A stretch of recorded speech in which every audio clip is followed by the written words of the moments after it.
bonsoir à tous. Ravi de vous retrouver sur Monaco Info avec à la une de l'actualité ce soir. 2 nouvelles réouvertures d'importance. Vendredi 19 juin, l'emblématique restaurant triplement étoilé, le Louis XV, vous accueillera à nouveau avec une configuration presque à l'identique dans le respect des mesures barrières. Sa directrice de salle, Claire Sonnet, sera avec nous dans un instant. Et puis aujourd'hui, vous avez pu retrouver avec plaisir la possibilité de vous asseoir au cœur de votre marché couvert de la Condamine. Reprise des bonnes habitudes, toujours symbole de liberté retrouvée. Le temps de se poser un moment avant de scruter le ciel, les étoiles et une lueur 100% monégasque avec le lancement dans 10 jours du premier nanosatellite destiné à cartographier notre planète sous de nouvelles formes. Son fondateur, le directeur général d'OSM, Orbital Solutions Monaco, Francesco Bongiovanni, sera notre invité dans un quart d'heure. Mais tout d'abord, ce soir, avant de développer l'actualité du jour, nous voulions faire le point sur les travaux au Larvoto, à moins d'un mois, Alexandra Pani, de la réouverture temporaire de la plage. Oui Christophe, et avec l'arrivée des beaux jours, forcément l'on pense plage du côté du chantier du Larvoto. Rassurez-vous, tout sera prêt pour le début du mois de juillet. Et vous le voyez derrière moi, il reste l'un des vestiges de l'ancienne plage, la barre de la digue centrale, elle restera. Mais on va voir tout de suite avec Jean-Luc Nguyen. Ce chantier, comment est-ce qu'il a été pensé? On voit qu'il y a eu beaucoup d'aménagements, on a même du mal à reconnaître le lieu sur lequel on se trouve. Comment ça se passe? En fait, c'est un projet qui consiste à refaire complètement le complexe du Larvoto. Les 2 anses ont été supprimées. Comme vous l'avez vu avec le T central, il n'y a plus qu'une seule plage en fait. Et en même temps, on construit de nouveaux locaux. Comment ça se déroule les travaux? On est dans les temps. On sait que c'est l'un des chantiers qui a été maintenu pendant le confinement. Oui, alors on a un objectif calendaire très ambitieux puisque nous avons prévu d'ouvrir le complexe à l'été 2021 en phase définitive. Et donc une ouverture temporaire de la plage seulement à l'été 2020, entre juillet et mi-septembre. On peut dire combien de mètres carrés ont peut-être été gagnés? Le nouveau complexe représente 8000 m² entre les commerces et les surfaces publiques. Et je crois qu'avant, il y en avait autour de 5000. Donc il y a quand même un gain significatif de surface. On va aller voir de suite avec Baptiste quels vont être les aménagements prévus, les aménagements provisoires. Tout a été mis en œuvre pour que les baigneurs puissent profiter de la plage donc, sur le mois de juillet et d'août, même jusqu'au 13 septembre.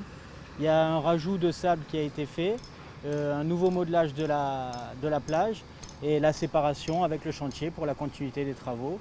Il y aura 2 snacks pour la restauration et une boutique et une configuration donc avec un bloc sanitaire et un poste secours. Et un poste secours, bien sûr, les baignades seront surveillées, qu'on se rassure. Vous l'avez entendu Christophe, les aménagements seront donc prêts pour le début du mois de juillet. On vous attend ici. Oh oui, merci Alexandra. On a hâte. Et comme tous les soirs, voici donc votre point info du jour. Avec vous, Fabien Bonilla. Bonsoir Fabien. Bonsoir Christophe, bonsoir à tous. Voici la liste des auteurs sélectionnés pour le prix littéraire 2020 de la Fondation Prince-Pierre de Monaco. Ils sont au nombre de 5. Métine Arditi, Elisabeth Barillet, Christian Bobin, Étienne de Montetti et Pierre Michon. Le prix littéraire honore un écrivain d'expression française pour l'ensemble de son œuvre. La Fondation Prince-Pierre a également dévoilé la liste des auteurs sélectionnés pour la Bourse de la Découverte. Elle récompense un écrivain à l'occasion de l'apparition de son premier ouvrage de fiction. Vous pouvez retrouver la liste sur le site de la Fondation Prince-Pierre.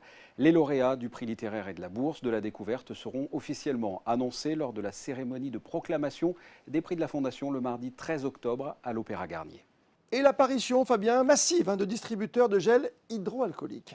Oui, 63 bornes pour être précis. Le gouvernement, en partenariat avec la Société monégasque d'assainissement, a installé ces bornes de gel que l'on active avec le pied dans des lieux de passage comme dans les galeries ou encore au niveau des ascenseurs publics. Si le déconfinement de la principauté se déroule dans de bonnes conditions, pour ne pas faire un retour en arrière, un geste barrière s'impose. Le nettoyage régulier des mains à l'aide, par exemple, de ces bornes de gel hydroalcoolique mises à votre disposition. Des précisions encore sur le court-métrage de Claude Lelouch. Ce court-métrage sera diffusé ce samedi sur Canal+ à partir de 21 h et en clair, court-métrage avec à l'intérieur le Prince Albert II et Charles Leclerc. Le tournage s'est déroulé le dimanche 24 mai, jour du Grand Prix. Le cinéaste a voulu laisser une trace de ce Grand Prix annulé. On y verra par exemple le pilote monégasque sur le circuit avec des pointes à 240 km/h. Le titre, le grand rendez-vous, en clair donc, sur Canal+, à l'occasion d'une soirée spéciale consacrée à Claude Lelouch. Oui, merci Fabien, à ne pas manquer, c'est sûr. On va rester sur cette place du Casino, justement, là où était tourné cet extraordinaire documentaire, avec un endroit de prestige qui va rouvrir très prochainement. Je vais laisser le soin de donner la date à celle qui nous reçoit sur sa terrasse aujourd'hui, la directrice de salle du Louis XV, restaurant étoilé, 3 étoiles bien sûr, qui va rouvrir mi-juin. Bonsoir à vous, Claire Sonnet. Bonsoir à vous. C'est effectivement avec une grande joie, un grand bonheur, une grande émotion que nous avons le plaisir de vous annoncer la réouverture du Louis XV à l'Invitation de Paris au dîner du vendredi 19 juin. Dîner de vendredi, samedi et dimanche et au déjeuner le samedi et le dimanche sur le mois de juin.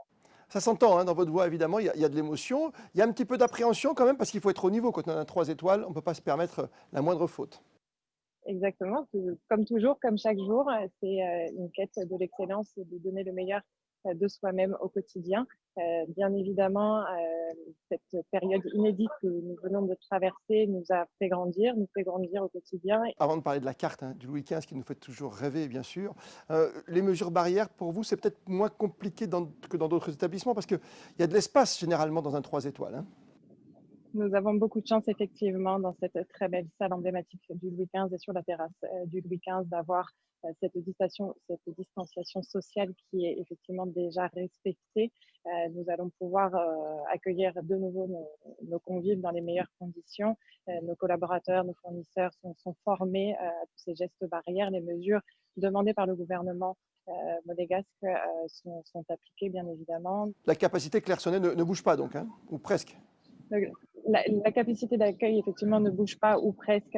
C'est la chance que nous avons. Toujours réservé de toute façon à l'avance. Aujourd'hui, on est obligé, on le sait, ça fait partie des Voilà, mesures barrières de toute les façon. réservations sont fortement conseillées, bien évidemment, soit par téléphone, soit par email, ou alors directement sur le site de la Société des Vins de Mer. Voilà, tout est fortement recommandé. Claire, ce sont des producteurs locaux surtout auxquels vous allez faire appel. C'est la mise en avant, comme toujours, effectivement, de tous les produits de ce terroir, du magnifique terroir de la Riviera, pour pouvoir les mettre en avant ici au Louis XV. D'accord, la touche du casse, évidemment, et ses produits frais, parce que c'est pas simple. Quand on n'ouvre que 3 jours, 2 ou 3 jours, c'est pas simple de pouvoir. Mais chez vous, au niveau des réservations, c'est quasiment plein d'avance ou pas?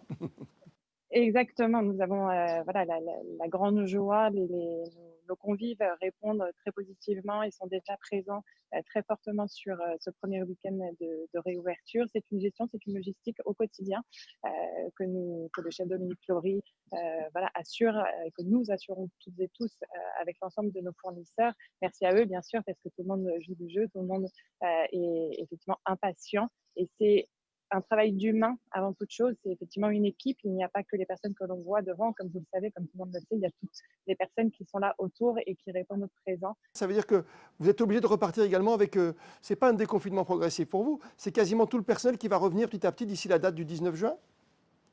Le personnel va revenir également progressivement à partir du 19 juin. Nous avons mis en œuvre pour que pour préserver effectivement l'ensemble de l'équipe du Louis XV et tout le monde à sa manière effectivement va revenir progressivement avec ces ouvertures progressives. Le 19 juin, on risque de trouver les recettes, vous avez dit les grands classiques, c'est normal, on ne déroge pas à la règle dans un 3 étoiles, on le sait, surtout pour les futures étoiles du guide Michelin, mais ça sera quand même très très coloré, très provençal, très azuréen, très méditerranéen, la cuisine. Bien sûr, la richesse des produits et du terroir est tellement magnifique que nous avons la chance d'avoir des couleurs qui sont vives et le chef Dominique Flory vraiment travaille chacun des produits avec toute son équipe, bien évidemment. Merci d'avoir répondu à notre invitation sur Monaco Info. On a hâte, on rappelle la date. Merci à vous. Vendredi 19 juin à la réouverture du Louis XV. Avec grand plaisir, on vous attend vraiment de tout cœur. Réouverture le vendredi 19 au soir. Et puis ce midi, vous avez pu retrouver le plaisir de vous mettre à table sous les halles du marché. Réaction, sans plus tarder, d'habitués comblés sur Monaco Info. Pouvoir s'asseoir et tout, c'est extraordinaire. Ouais. Pourvu que ça continue. Je suis content de revenir manger ici. Moi, c'est ma mamie qui m'a amené pour la première fois. C'est mieux qu'à emporter. Et il y a les copains et tout. Oui, c'est vrai qu'aussi, il y a les copains, c'est cool. Nous sommes des habitués du marché. Nous aimons beaucoup cet endroit. Il faut tous revenir, il faut consommer monégasque le plus possible pour que ça reparte le mieux possible pour tout le monde. Un petit peu plus de monde, légèrement. Mais c'est pas comme au début, quoi. Il y a encore du chemin à faire. Ça se remet en place, j'espère que les gens vont venir et retrouver leurs habitudes. Ils avaient l'habitude de venir plusieurs fois par semaine manger dehors normalement, et c'est vrai que là pendant 2 mois de manger, manger au bureau enfermé, là c'est sympa de changer un peu, de manger extérieur, de se faire servir, c'est quand même agréable on va dire. Et parmi vos témoignages, dans la halle du marché, vous avez certainement reconnu le grand champion automobile Jackie X et son épouse, l'élégante chanteuse Kadjanine. La tête dans les étoiles, on va prendre de la hauteur ou de la grande hauteur, évidemment, avec un lancement attendu très prochainement. On va parler de nanoparticules, mais surtout de nanosatellites. Ce soir sur Monaco Info, ça nous fait tous rêver, j'imagine, surtout après le départ de SpaceX. On est en plein dans l'actualité. Bonsoir à vous, Francesco Bongiovanni. Bonsoir. Vous êtes le directeur général, le fondateur d'Orbital Solutions Monaco, l'OSM. Et ça y est, on va pouvoir faire décoller, non pas une fusée, mais un satellite monégasque. Exactement, c'est le départ et donc de Kourou, du centre spatial de Kourou en Guyane française, le soir du 18 à Kourou, c'est-à-dire très tôt le matin, heure de Monaco. Dans l'heure française ou l'heure monégasque? Ça va être 3h51 du matin, heure de d'accord. Monaco en fait, correction. Correction, 3h51. Il y a une légitimité à faire partir à cette heure précise? Non, mais c'est les comptes à rebours qui sont faits. Puis ensuite, les fenêtres de lancement selon l'orbite qu'il faut rejoindre, etc. Enfin, il y a pas mal de considérations. Votre mission, c'est la première mission monégasque de ce genre? Oui, c'est en fait le satellite, qui est un nanosatellite qui pèse une dizaine de kilos, qui est grand comme une boîte de chaussures. Transporte une charge utile, ce qu'on appelle une charge utile. C'est un appareil très très sophistiqué qui à l'origine avait été développé par JPL, NASA, pour récolter des données atmosphériques par ce qu'on appelle l'occultation radio. Et c'est pour ça que ça s'appelle aussi ce projet Cicero, c'est un peu une typographie différente? Oui, c'est le nom que nos partenaires américains ont donné à cette constellation qui compte déjà 2 satellites qu'ils ont lancés eux et nous lançons donc le 3e qui a été fait à Monaco dans notre laboratoire à Fontvieille. Que vous avez tout conçu ici même. Voilà, c'est en fait le New Space qu'on appelle le New Space, c'est les nouvelles technologies spatiales qui permettent de faire de la production et de faire des choses très intéressantes dans des espaces restreints. Vous aujourd'hui, cet objet, parce que je parle d'objet, parce que vous avez dit que c'est tout petit, même si c'est 10 kilos quand même, hein, c'est un nanosatellite, cet objet est destiné à parcourir la planète pendant combien d'années? Alors, en général, ils ont une vie de 3 à 5 ans. 3 à 5 ans. Ces petits satellites parce qu'ils sont en orbite basse à 540 km. Par exemple, les satellites GPS sont à 35 000 km en orbite géostationnaire.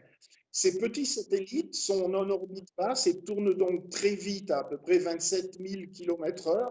Et ils font le tour de la planète en 90 minutes à peu près. Le temps d'un match de foot en 1h30. Est-ce qu'on peut le voir quelque part? C'est une question très naïve, hein. Alors, nous aurons, après le lancement, nous aurons un film de Ariane Space, nous donnera le film du lancement et de la séparation. Et ensuite, nous aurons une map monde dynamique qui va faire voir l'orbite suivie par le satellite. Mais on va pouvoir le suivre, oui, de temps en temps de la Terre. Il faut bien regarder, bien avoir sûr, des jumelles ou un télescope. Mais on donnera aussi le temps de passage, les moments où il passera au-dessus de Monaco. Ça, c'est formidable. C'est un formidable programme éducatif qu'on pourrait mettre en place aussi. Ça, c'est un programme, disons, qui est très lié à la climatologie, à la météo, etc. Mais c'est vrai que nous sommes...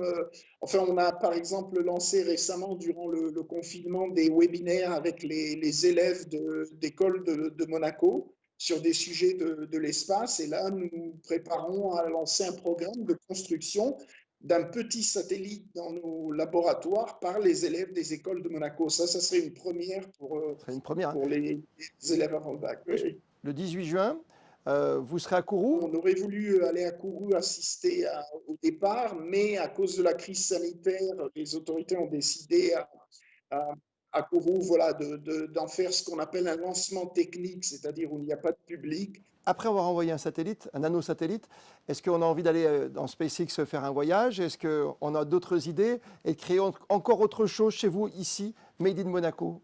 Là, on est en train, par exemple, de voir la possibilité de faire un petit satellite pour détecter les gaz à effet de serre et d'autres projets dans ce genre-là. Et ça serait une coopération avec aussi d'autres laboratoires en Europe. Magnifique. Et puis on espère voir Mars un jour ensemble, hein, d'ici voilà, la fin de notre carrière. Merci d'avoir accepté notre invitation en tout cas. Merci à vous et bonne soirée. Et on vous retrouve Fabien pour le point pratique du jour. Et tout d'abord les aéroports de France qui rouvrent des lignes petit à petit. Oui, par exemple, l'aéroport de Nice-Côte d'Azur propose déjà pour le mois de juin 11 villes françaises et 10 villes européennes. À ce jour, toutes les compagnies n'ont pas finalisé leur programme de vol, mais cette reprise du trafic aérien devrait s'amplifier en juillet puis en août, selon la levée des restrictions qui pourraient être annoncées dans les semaines à venir. Aujourd'hui, les aéroports français fonctionnent seulement à 3% de leur capacité. D'ici fin juin, ils devraient atteindre les 15% avec plus de 100 destinations en France et à l'international. Une discipline sportive va pouvoir reprendre enfin en principauté. Et oui, et pas n'importe quel sport, la pétanque. Le club bouliste monégasque rouvrira ses portes à partir de lundi prochain, une ouverture attendue par les adeptes. Le boulodrome sera de nouveau accessible du lundi au vendredi. La pratique collective de la pétanque sera possible en doublette et en triplette, avec bien sûr le respect strict des gestes barrières. Puisque vous évoquez, Fabien, les gestes barrières, un rappel concernant la suite du dépistage massif. Après la population monégasque, c'est au tour des salariés de pouvoir se faire dépister gratuitement. En revanche, ne venez pas au Grimaldi Forum jeudi, c'est férié. Il reste encore 2 journées avant de clore ce dépistage massif, ce vendredi et samedi. Vous avez les lettres qui correspondent au nom de famille qui s'affichent sur votre écran. C'est au Grimaldi Forum de 7h30 à 18h. Pour tout renseignement, vous avez le www.covid19.mc ou le 92 05 55 00. À tout de suite Fabien. Et merci d'être de plus en plus fidèles, d'être de plus en plus nombreux à nous suivre sur Monaco Info. Continuez encore et toujours à nous envoyer vos photos, vos vidéos sur le réseau Malizia qui fonctionne 24 heures sur 24, 7 jours sur 7. Et comme le veut la tradition, voici le meilleur de vos réseaux sociaux à travers le monde, all over the world. I'm dying in your beds many years from now. Sorry, we got a plane. Hold for plane, please. All right, we'll take it again. We're good.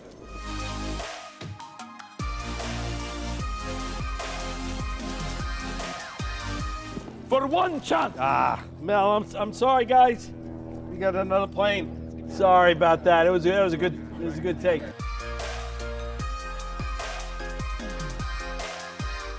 Do the horse. Let's go. Everybody go. We're good. We're good. Let's get it going. That they may take our lives, but they'll never take our freedom. Guys, I'm sorry, Mel. I'm sorry.